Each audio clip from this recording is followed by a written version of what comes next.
मेरा नाम कोमल है। मेरी दूसरी शादी होने जा रही थी। मेरा पहला पति मर चुका था। मेरे रिश्तेदारों ने मेरी दूसरी शादी करवाने का फैसला कर लिया था। उनका कहना था कि तुम्हारी 5 साल की बेटी है, उसका तो ख्याल करो, उसकी खातिर ही शादी कर लो। मेरी शादी हर्षित नाम के लड़के के साथ होने जा रही थी, जो कि कुंवारा था। मुझे बेचैनी भी हो रही थी, क्या मैं सही करने जा रही हूँ? हर्षित एक शरीफ इंसान था, उसके आगे पीछे कोई नहीं था। मेरे दिल में एक अजीब सा डर था कि अगर उसने मेरी बेटी को नहीं समझा तो। घर में शादी की तैयारी हो रही थी। मेरे चेहरे पर किसी खुशी का रंग नहीं था।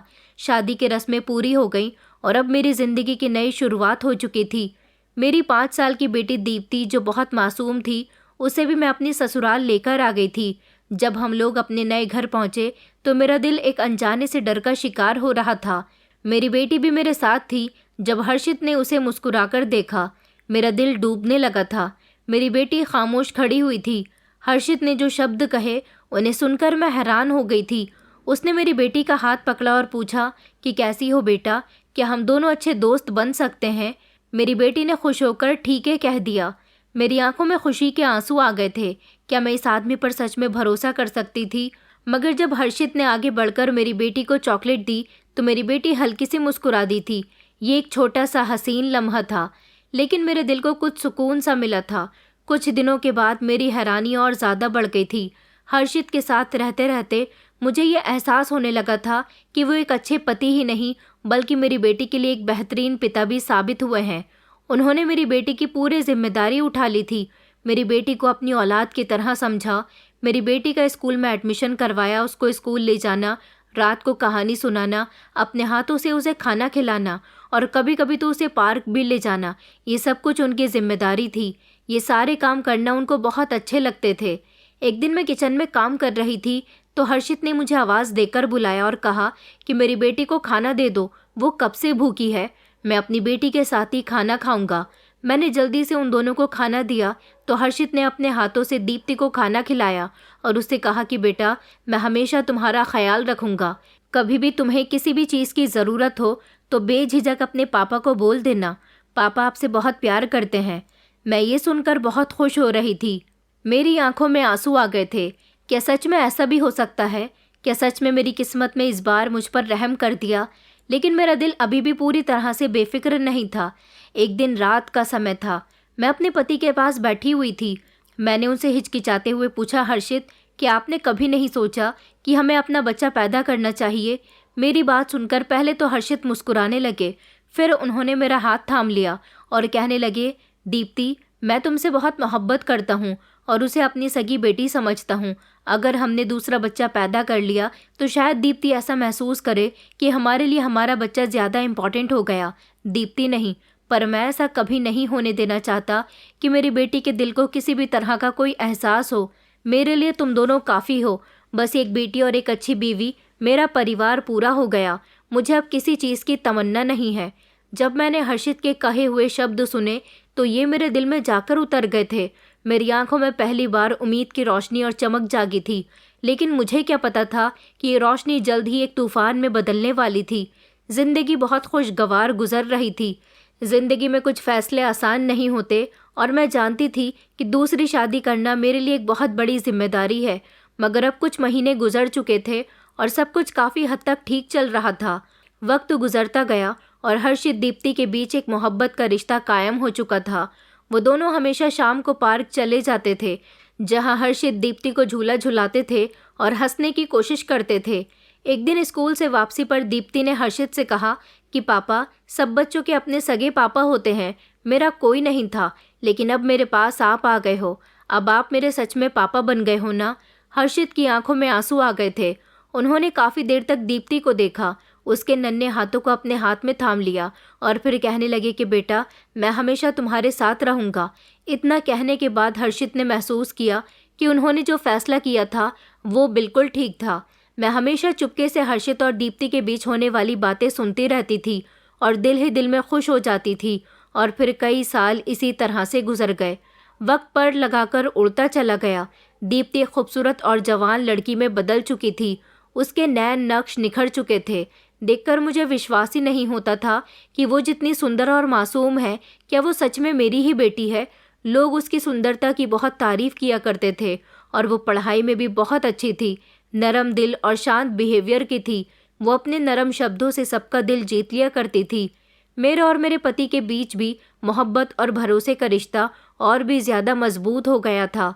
मैं ऊपर वाले का शुक्रिया अदा किया करती थी और साथ ही हर्षित का भी, क्योंकि उसने हमेशा मेरी बेटी को अपनी औलाद से भी बढ़कर समझा था। एक दिन मेरे पति ने मेरे हाथ पर अपना हाथ रख दिया और कहने लगे कि कोमल, मैं चाहता हूँ कि हम अपनी बेटी दीप्ति के लिए अच्छा सा एक रिश्ता तलाश करें। अब उसकी शादी की उम्र हो गई है और मैं चाहता हूँ कि वो अपनी नई जिंदगी में खुश रहे। मुझे अपने पति की बात ठीक लग रही थी। मैंने कहा ठीक है, लेकिन मेरे दिल में एक अजीब सा डर था। क्या सच में मैं अपनी बेटी को किसी और के हवाले करने के लिए तैयार हूँ? कई दिनों तक मैंने अपनी बेटी के लिए रिश्ता तलाश किया, फिर फाइनली मुझे एक अच्छा रिश्ता मिल गया था। लड़के का नाम राज था। वो पढ़ा लिखा और एक अच्छी फैमिली से बिलोंग करता था। जब राज और उसके पेरेंट्स दीप्ति को देखने के लिए आए तो वो सब उसकी सिंपलिसिटी और खूबसूरती से इम्प्रेस हुए थे। उन्होंने उसकी बहुत तारीफ की थी। राज की मम्मी ने मुस्कुराकर कहा कि हमें आपकी बेटी बहुत पसंद आई है। अगर आप लोगों को कोई एतराज़ न हो तो हम जल्द ही शादी करना चाहते हैं। उन्होंने फ़ौरन अपनी उंगली में से अंगूठी उतारकर दीप्ति को पहना दी और कहने लगी कि अभी तो हम फिलहाल सगाई के तौर पर खाली हाथ की वजह से अपनी बेटी को ये अंगूठी पहनाकर जा रहे हैं और अब जल्द ही शादी करेंगे। ये देखकर हम दोनों पति पत्नी बहुत खुश हो रहे थे, लेकिन दीप्ति शर्मीली सी होकर कमरे में चली गई। रात के समय सब सो चुके थे, तो न जाने क्यों हर्षित छत पर परेशानी की हालत में बैठे हुए थे। मैं उनकी परेशानी को अच्छी तरह से समझ गई थी, इसलिए मैं भी उनके पीछे पीछे छत पर चली गई और करीब बैठकर कहने लगी, हर्षित क्या बात है, आप खुश नहीं लग रहे बल्कि बहुत परेशान लग रहे हो। हर्षित ने गहरी सांस भरी और कहने लगे, पता नहीं क्यों मेरे दिल में एक अजीब सी बेचैनी और डर छुपा हुआ है। ऐसा लगता है जैसे कुछ बुरा होने वाला है। मैंने मुस्कुराकर उनका हाथ थाम लिया, उनको तसल्ली दी और कहा कि हर्षित, आपने हमेशा दीप्ति के अच्छे भाग्य के लिए प्रार्थना की है और अब जब ऊपर वाले ने हमें उसके लिए एक अच्छा रिश्ता दे दिया तो हमें उस पर भरोसा करना चाहिए। मेरे पति ने खामोशी से सर हिला दिया, लेकिन उनका दिल अभी भी बेचैन हो रहा था। मैंने उनको तसल्ली दी और समझाया तो वो सुकूनमंद हो गए थे। कुछ दिनों बाद घर में शादी की तैयारियां शुरू हो गई थी। दीप्ति बहुत खुश थी, लेकिन थोड़ी नर्वस नज़र आ रही थी। मैं और मेरे पति हर लम्हा उसके साथ साथ रहते थे, उसका ख्याल रखते थे। उसकी पसंद के कपड़े भी हमने उसकी शादी के लिए ख़रीदे थे। उसके लिए जेवर भी उसकी पसंद का ही ख़रीदा था। शादी की तैयारियां ज़ोर शोर से चल रही थी। मैंने हर्षित से कहा था कि मैं चाहती हूँ कि मेरी बेटी की शादी में सब कुछ स्पेशल हो, सब कुछ अच्छा हो। हमें उसके लिए दहेज भी अच्छे से अच्छा लेना चाहिए। हर्षित ने मेरी बात पर मुस्कुराकर सर हिलाया और कहने लगे कि हाँ बिल्कुल, मेरी बेटी के लिए सब कुछ स्पेशल और अच्छा होना चाहिए। आखिरकार उसकी शादी है, कल मैं खुद उसकी सारी शॉपिंग फाइनल करवा दूंगा।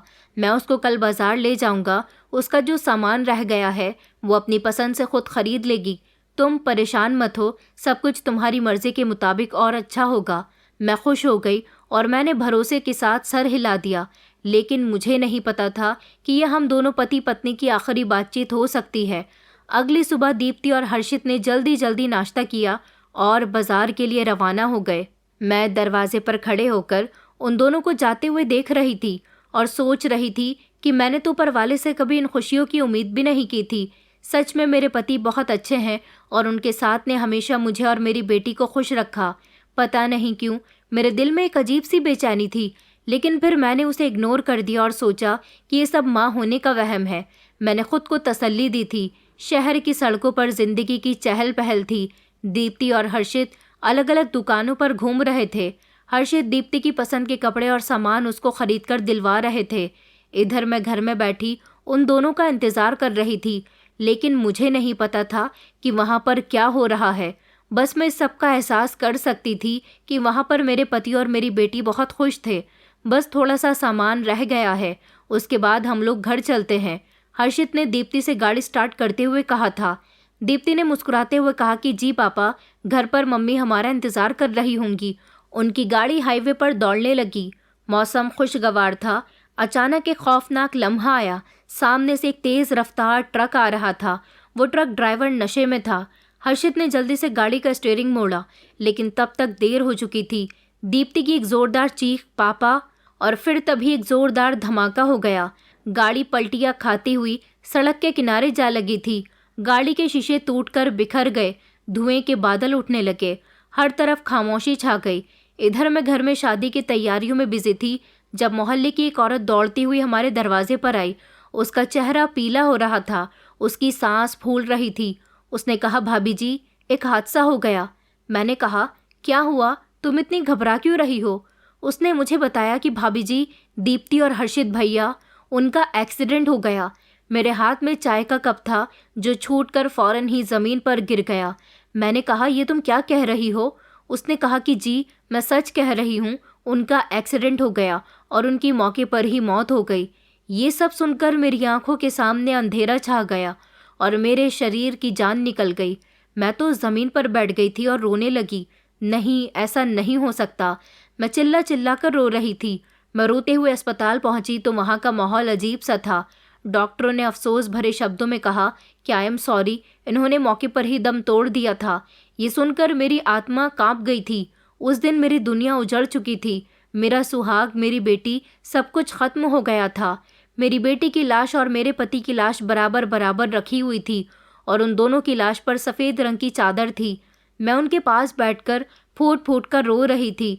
जहाँ हमारे घर में शादी की तैयारी हो रही थी, अब ये घर शोक का घर बन चुका था। हर कोई रो रहा था, हर कोई मुझे तसल्ली दे रहा था, मगर मेरे दिल पर पहाड़ टूट चुका था। मैंने अपनी ज़िंदगी में इतना बड़ा गम कभी नहीं देखा था। अब मैं पूरी तरह से अकेली रह गई थी। मेरे सारे सपने टूट गए थे। मेरा सब कुछ छिन गया था। मैं ये नहीं जानती थी कि अभी कहानी यहीं पर ख़त्म नहीं हुई है, बल्कि असली परीक्षा तो अब शुरू होनी थी। दिन गुजरते गए, लेकिन मैं जैसे ज़िंदगी से अलग हो चुकी थी। मैं खाना पीना भी भूल चुकी थी, बल्कि एक जिंदा लाश बन गई थी। बस दिन रात कमरे में बैठी रहती थी और रोती रहती थी। मोहल्ले की औरतें मुझे दिलासा देने के लिए आती थी, लेकिन मैं खामोश रहती। लोग कहते कि तुम्हें संभलना होगा, मगर मैं कहती थी कि मेरा सब कुछ तो ख़त्म हो चुका है, मेरे पास अब कुछ नहीं बचा है। सब कहते थे कि तुम्हें जीना होगा, आगे बढ़ना होगा। आखिर ऐसे कब तक तुम उनकी मौत का शोक मनाती रहोगी? ये शब्द सीधे मेरे दिल पर उतर गए थे। इसी तरह लगभग 1 साल गुजर गया था। मैंने सोचा कि अब मुझे अपने आप को संभालना चाहिए। लोग ठीक कहते हैं। मैं जानती थी कि मेरी बेटी और मेरा पति कभी नहीं चाहेगा कि मैं ऐसे टूटकर रह जाऊं। मैं शहर के एक अस्पताल गई जहां मुझे सफाई करने की नौकरी मिल गई। बस अब यही मेरा भाग्य था, लेकिन मैं हिम्मत हारने वाली नहीं थी। पहले दिन जब मैं अस्पताल पहुंची तो ना जाने क्यों मेरा दिल ज़ोर ज़ोर से धड़क रहा था। मैं ज़िंदगी में पहली बार काम करने जा रही थी, मगर जब मैंने बीमार बच्चों को देखा तो मेरा दिल नरम हो गया। शायद किसी की सेवा करना मेरे दिल के ज़ख्मों को भर सकता था। मैं अस्पताल में काम भी करती और मरीजों की मदद भी किया करती थी और ख़ुद को बिजी रखने की पूरी कोशिश भी करती थी।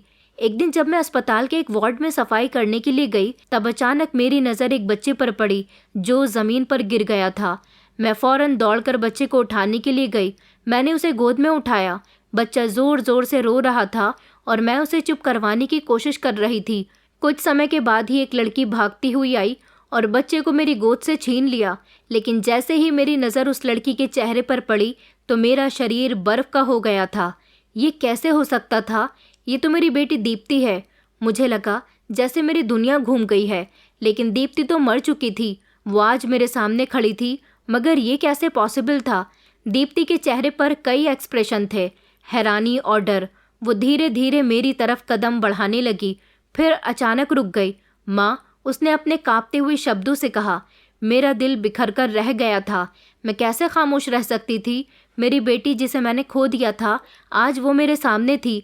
मैंने कहा, तुम जिंदा हो मेरी बेटी, मैंने तो तुम्हें। मेरी आंखों से आंसू निकलने लगे थे। उसने कहा, माँ, अभी कुछ मत पूछो, बस मेरे लिए प्रार्थना करो, मैं जिंदा रहूं।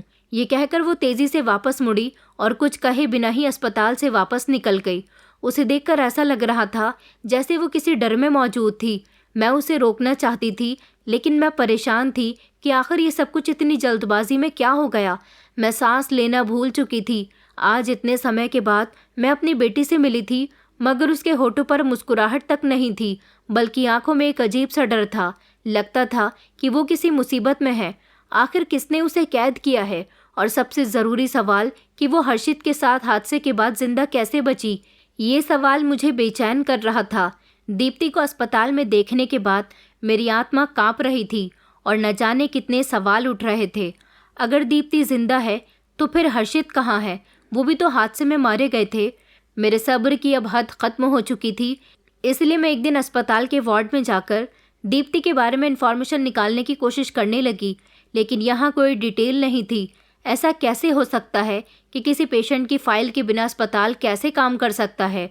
मगर मैं इस सोच में उलझ गई थी जब मोहल्ले की एक पुरानी जानने वाली मुझे मिल गई, जो हैरानी से मुझे देखकर कहने लगी कि तुम्हें नहीं पता कि तुम्हारा पति मरा नहीं था, वो तो आज भी जिंदा है।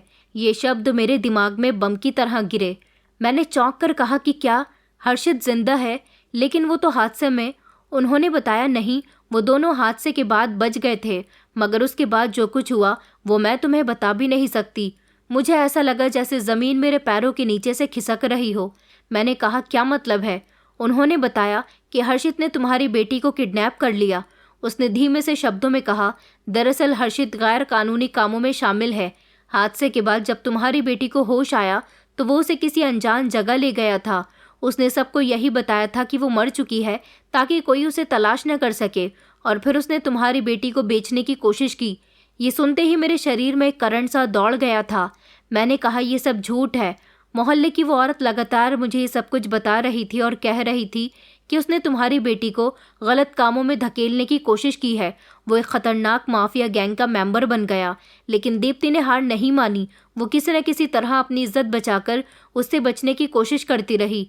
महीनों तक वो इस कैद में रही, मगर किसी तरह उन लोगों के शिकंजे से भागने में कामयाब हुई। लेकिन वो अभी आज़ाद नहीं हुई है। ये सुनकर मेरा पूरा शरीर बेबसी और गुस्से से कांपने लगा था। मेरी बेटी, मेरी मासूम सी बेटी, मैं उसे कैसे छोड़ सकती हूँ? मैं उसे अपने पति के चंगुल से निकाल कर ही रहूँगी। लेकिन सवाल ये था कि मैं अपनी बेटी को इस दलदल से निकालने के लिए डर रही थी। मेरे अंदर जैसे कोई डर बैठा हुआ था। वो मुझे कुछ बताकर नहीं गई थी, लेकिन मैं समझ गई थी कि वो परेशान है। मैं रो रही थी। पता नहीं मेरी बेटी कब से उस आदमी की कैद में थी। पता नहीं वो उसके साथ क्या क्या कर रहा होगा। मैं अपनी बेटी की तरफ से बहुत परेशान थी। बार बार मेरा ध्यान उस पर जा रहा था। मुझे नहीं पता था कि दीप्ति कहाँ पर है। मैं उसे तलाश करना चाहती थी, लेकिन मुझे उसके बारे में कोई जानकारी नहीं मिल पा रही थी। मैं ऊपर वाले से सिर्फ प्रार्थना ही कर सकती थी कि मेरी बेटी जहाँ भी हो सही सलामत हो। काश मेरी बेटी मुझे मिल जाए। ऊपर वाले ने मेरी प्रार्थना सुन ली थी और मुझे उससे मिलवा दिया था। उस दिन जब मैं अस्पताल में काम कर रही थी तो जैसे ही मैं डॉक्टर साहब के केबिन में गई तो मैंने देखा कि डॉक्टर साहब जिस बच्चे का चेकअप कर रहे थे वो बच्चा दीप्ति का था, और वो भी वहाँ पर मौजूद थी। उसे देखकर मेरी आंखों में एक चमक आ गई।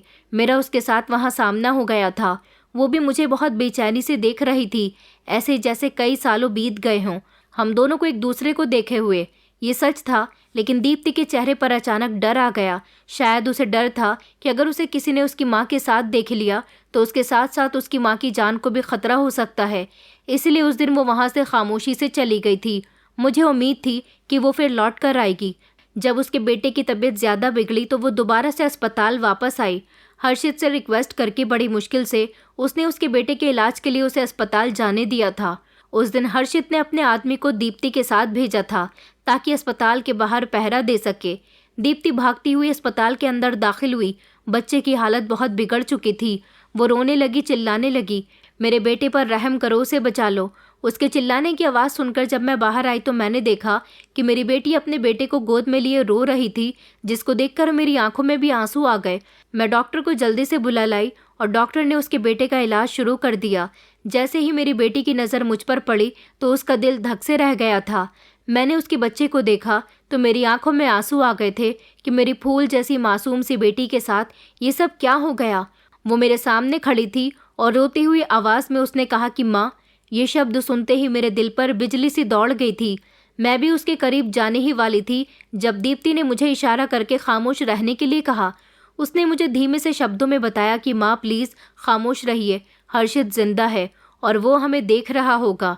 अगर उसे पता चल गया कि मैं आपसे मिली हूँ तो वो हम दोनों को मार देगा। ये सुनते ही मेरे शरीर में सनसनी दौड़ गई थी। मैंने बेबसी से अपनी बेटी को देखा और कहा, बेटी मैं तुम्हें दोबारा नहीं खोना चाहती। दीप्ति बेटा, दीप्ति ने कहा, मगर माँ अभी इस समय हम कोई बात नहीं कर सकते। मौका देखकर मैं खुद आपसे मिलने आऊँगी, यहीं इसी अस्पताल में। बस मैं किसी भी तरह से निकलना चाहती हूँ, मगर इस समय मुझे सावधानी बरतनी होगी। वो समय हम दोनों की ज़िंदगी का सबसे ख़तरनाक लम्हा था। मेरा दिल ज़ोर ज़ोर से धड़क रहा था, मेरी सांस उखड़ रही थी। वो जिस बेटी को मैं इतने साल से मुर्दा समझती रही, वो आज मेरी आंखों के सामने जिंदा खड़ी हुई थी, मगर एक कैदी की तरह डरी हुई, सहमी हुई, जैसे जिंदगी ने उसके अंदर की रोशनी छीन ली हो। जैसा कि उसने कहा था कि वो मुझसे मिलेगी, लेकिन मुझे सिर्फ खामोश रहना है, इसलिए मैं वहाँ से पलटकर आ गई थी। मेरी बेटी के बच्चे को अस्पताल में एडमिट कर लिया गया था। मैं अस्पताल के एक कोने में खड़ी हुई थी, जहाँ मेरी बेटी मुझे ढूंढते हुए वहाँ तक पहुँच गई थी। सबसे पहले हम दोनों माँ बेटी एक दूसरे के गले लगकर फूट फूट कर रोने लगे। मैंने उससे कहा, मेरी बेटी ये सब क्या है, तुम कैसे जिंदा हो, और हर्षित वो कहाँ है? मेरे शब्द कांप रहे थे, जैसे मेरे शरीर में एक अजीब सी हैवानियत दौड़ रही हो। दीप्ति ने जल्दी से इधर उधर देखा कि कहीं हमें कोई देख तो नहीं रहा। वो बहुत डर रही थी। उसने मेरे हाथों को मजबूती से पकड़ रखा था। कहने लगी, माँ यहाँ कोई कुछ नहीं जानता और ये ऐसे ही रहना चाहिए। दीप्ति की आवाज़ अचानक से धीमी हो गई। हम दोनों वहीं कोने में ज़मीन पर बैठ गए थे। दीप्ति ने एक गहरी सांस ली और कहना शुरू किया, माँ उस हादसे के बाद मैं मरी नहीं थी। पापा ने मुझे अपने साथ ले लिया था और सबको यही लगता था कि मैं भी मर चुकी हूँ। मैंने कहा, बेटा क्यों, उसने ऐसा क्यों किया? मेरा दिल फट रहा था। मैं जानना चाहती थी कि आखिर हर्षित ऐसा कैसे कर सकते हैं। दीप्ति ने बताया, माँ क्योंकि वो एक दरिंदा है। उसका असली चेहरा वो नहीं था जो आपने देखा था। वो एक जुआरी था, एक बदमाश था, जो औरतों और लड़कियों का सौदागर बन चुका था। उसने मुझे भी बेचने की कोशिश की। वो हमारे साथ अच्छा इसीलिए रहा ताकि एक दिन मौका देखकर मेरे जवान होने के बाद वो मुझे बेच सके। उसने मुझे अपने दोस्तों के पास भेजा और मैं उनके जुल्मों को बर्दाश्त करती रही, सिर्फ इसीलिए कि मैं आपसे दूर रहने पर मजबूर हो गई थी। और ये बच्चा भी मेरे जुल्म की निशानी है। बच्चे की कई दिनों से तबीयत ख़राब चल रही थी।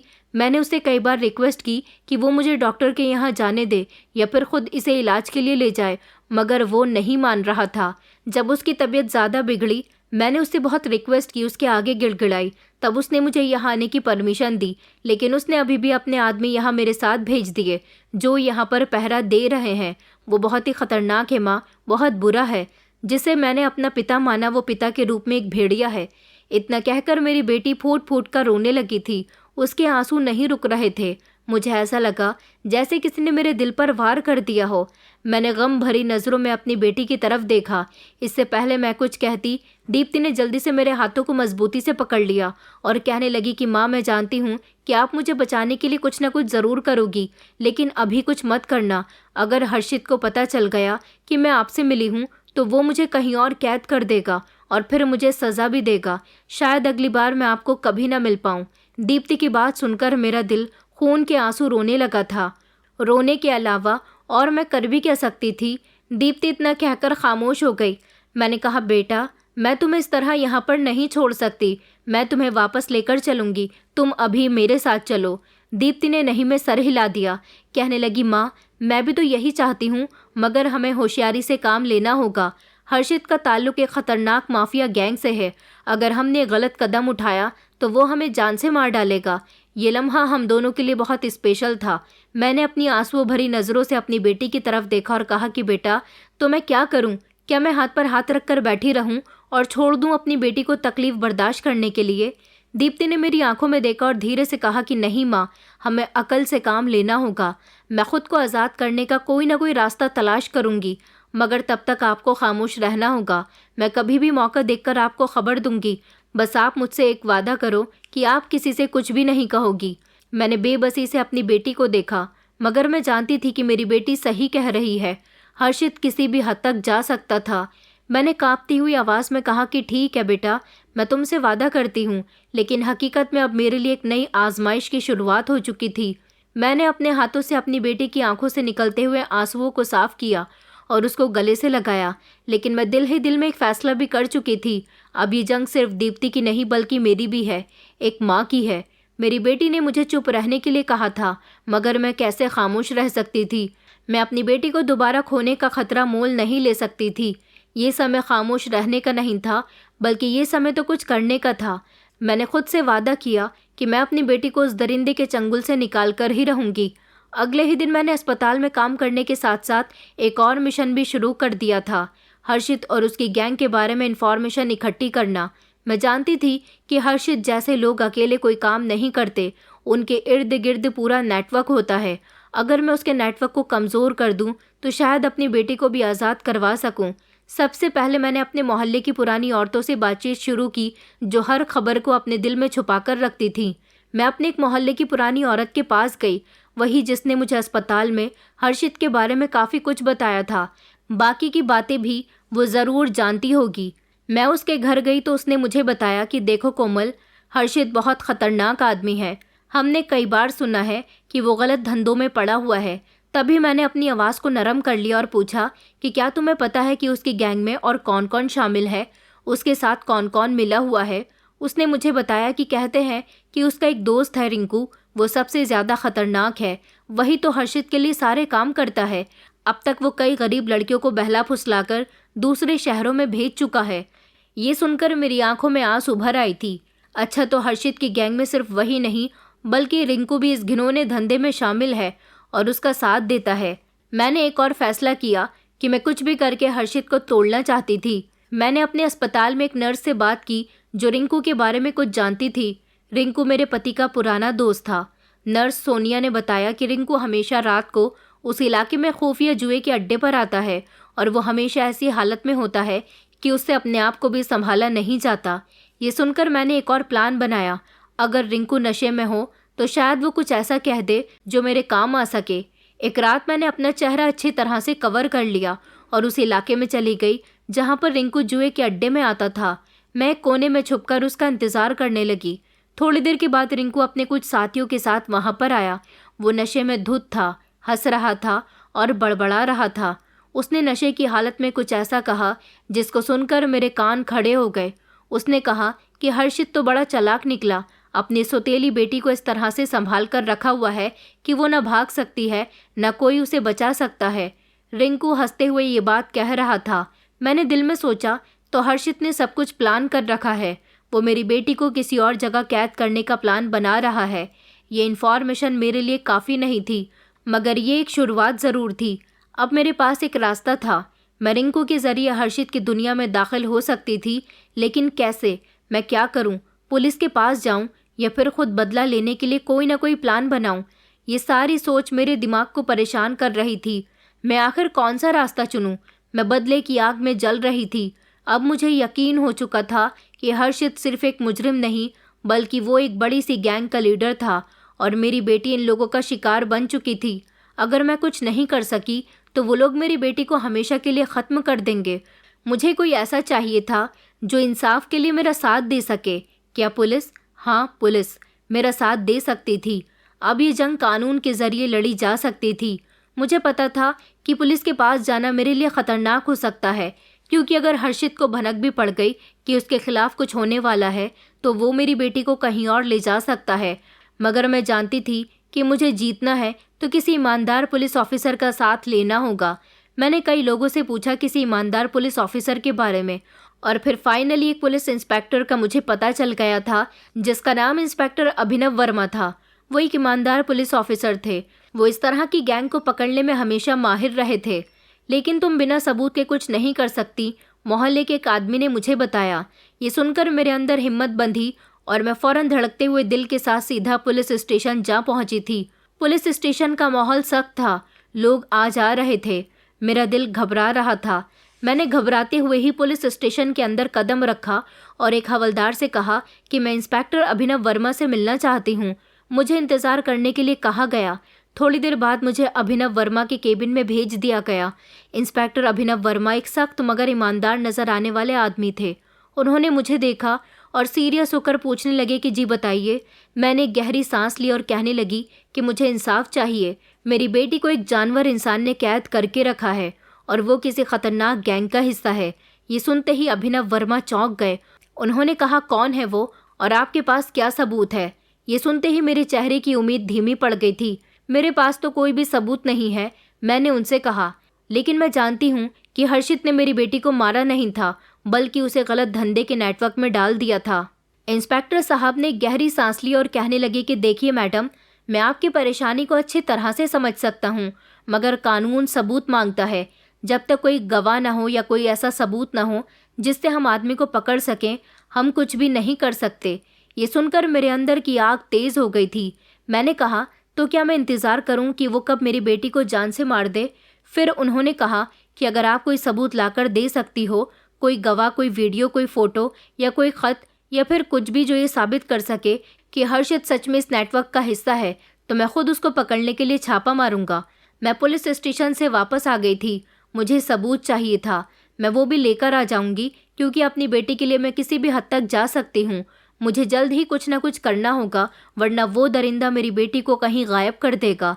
मैं और इंतज़ार नहीं कर सकती। दूसरी तरफ हर्षित हमेशा मेरी बेटी पर नज़र रखता था, लेकिन अस्पताल में आकर वो थोड़ा सावधान हो जाता था। यही वो लम्हा था जब दीप्ति को किसी की मदद लेने का मौका मिला। अस्पताल में एक नर्स थी जिसका नाम मोनिका था, जो मुझे बहुत अच्छे से जानती थी। मेरी बेटी ने उससे बात की। मोनिका पहले ही उसकी हालत देखकर समझ चुकी थी कि इसके साथ कुछ ना कुछ गलत हो रहा है। एक दिन मोनिका ने दीप्ति से चुपके से पूछा, तुम मुझ पर भरोसा कर सकती हो? अगर तुम्हें मदद चाहिए तो मैं तुम्हारा साथ दूंगी। ये सुनकर मेरी बेटी की आंखों में उम्मीद जाग गई थी। उसने कहा कि जी, मुझे मदद चाहिए, मगर ये बहुत खतरनाक है। मोनिका के जरिए दीप्ति हर्षित और उसके नेटवर्क के बारे में ज़्यादा से ज़्यादा इन्फॉर्मेशन इकट्ठी करने का प्लान बना लिया था। हर्षित के आदमियों को पता था कि अस्पताल में उन पर ज़्यादा ध्यान नहीं दिया जाता, इसलिए वो हमेशा यहाँ खड़े होकर अपनी बातें करते थे। एक दिन मोनिका ने दीप्ति को एक ज़रूरी बात बताई। हर्षित का एक करीबी दोस्त और साथी रिंकू हर हफ्ते एक खुफिया जगह पर मिलते हैं, जहाँ पर वो नई लड़कियों के बारे में कुछ खुफिया बातें करते हैं। अगर हम इस जगह का सुराग निकाल लें तो ये सब कुछ ख़त्म हो सकता है। मेरी बेटी के दिमाग में ख्याल आया कि क्यों ना मैं इस सब की वीडियो बना सकूं, तो ये पुलिस के लिए काफ़ी अहम सबूत होगा। इस बार जब हर्षित ने रिंकू से मुलाकात की और उन लोगों ने आपस में बातें की, तो दीप्ति ने मोनिका के साथ मिलकर उन दोनों की बातों की वीडियो रिकॉर्ड कर ली, जिसमें रिंकू कह रहा था कि ये नई लड़की 2 दिन में साहब के पास पहुंच जानी चाहिए, वरना अब हमें पैसे नहीं देंगे। जिस पर हर्षित ने कहा कि हमारे पास बहुत सारी लड़कियां हैं, उन्हें कौन बचाने आएगा। ये शब्द सुनते ही मेरी बेटी बहुत डर गई थी कि ये लोग मासूम लड़कियों की जिंदगियों को बर्बाद कर रहे थे। मेरी बेटी सबूत इकट्ठा कर चुकी थी। इधर मैं भी सबूत इकट्ठे करने में जुटी हुई थी, लेकिन जो सबूत दीप्ति के पास था वो सोच रही थी कि जो वीडियो उसने बनाया है वो मुझ तक कैसे पहुंच सके। दीप्ति ने मोनिका से कहा कि तुम ये सबूत मेरी माँ तक पहुंचा सकती हो। मोनिका ने सर हिला दिया। जब मैं अस्पताल से घर जा रही थी तो मोनिका ने मुझे जल्दी से हाथ में एक छोटा सा मोबाइल दिया और बताया कि देखो, मोबाइल में वीडियो है। मैंने जैसे ही वीडियो देखी, मेरे शरीर में करंट दौड़ गया था। ये सब कुछ हर्षित के खिलाफ एक बहुत बड़ा सबूत है। हम पुलिस के पास जा सकते थे, मगर पुलिस सच में इस बार हमारी मदद करेगी। मैं फ़ौरन ही पुलिस के पास गई और मैंने अभिनव वर्मा को जब वो वीडियो दिखाया तो वो हैरान रह गए थे और उन्होंने अपनी पूरी पुलिस टीम को अलर्ट कर दिया था। पुलिस के पहुंचने से पहले ही हर्षित को पता चल गया था कि उसके खिलाफ कोई साजिश रची जा रही है। उसके आदमियों ने उसे खबर पहुंचाई तो वो हैरान रह गया और कहने लगा कि नहीं, कौन गद्दार है जो ये सब कुछ कर रहा है, किसने पुलिस तक खबर पहुंचाई।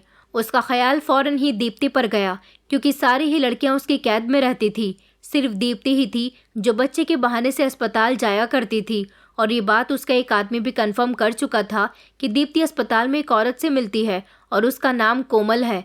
मेरा नाम सुनते ही उसके चेहरे पर शिकन आ गई थी। उसने मेरी बेटी पर हाथ उठाया और उस पर पाबंदी लगा दी, उसके साथ मारपीट की और उसे बताया कि तुमने जो कुछ भी किया है वो अच्छा नहीं किया, और तुम्हें क्या लगा कि मुझे पता नहीं चलेगा? तुम अपनी माँ के साथ मिल गई हो, तुम्हारी माँ जिसकी आंखों में मैं कई सालों से धूल झोंकता रहा हूँ। दीप्ति कहने लगी, अब तुम्हारा अंत हो चुका है, अब तुम्हें कोई नहीं बचा सकता। इतने में ही हर्षित ने मेरी बेटी के बाल जोर से पकड़ लिए, जिस पर वो चिल्लाई थी। उसने कहा कि हमारे सामने कोई नहीं टिकता, पुलिस को भी हम खरीद लेते हैं। तुझे क्या लगा कि तू अपनी माँ के साथ मिल जाएगी तो हमें पकड़वा देगी?